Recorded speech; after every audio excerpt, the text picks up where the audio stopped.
Salam. Mənim müraciətim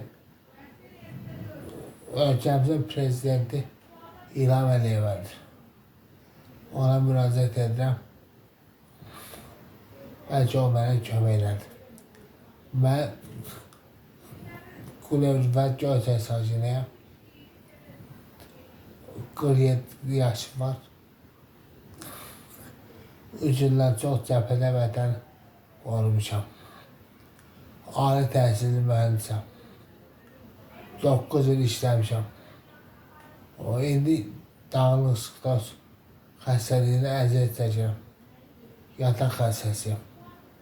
20 il yatıram. Demək olar ki, 10 ildən çoxdur. Qətiyyən tərpənə bilmirəm. Mənə baxmaqda çox çətindir.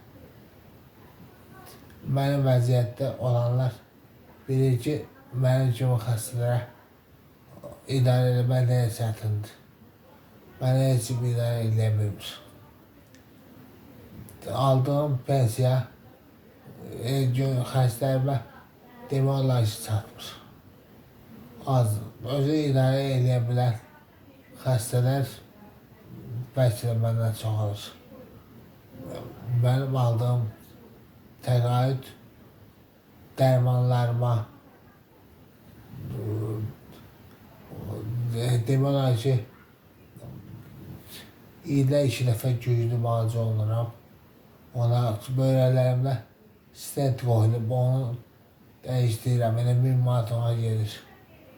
Bilməm nə edim. Dövlətdə müraciət eləmədiyim yer yoxdur. Ancaq deyirlər ki, kömək etmək mümkün deyil. Çox ağırdır vəziyyət. Xahiş edirəm, mənə kömək edin. Çox sağ olun.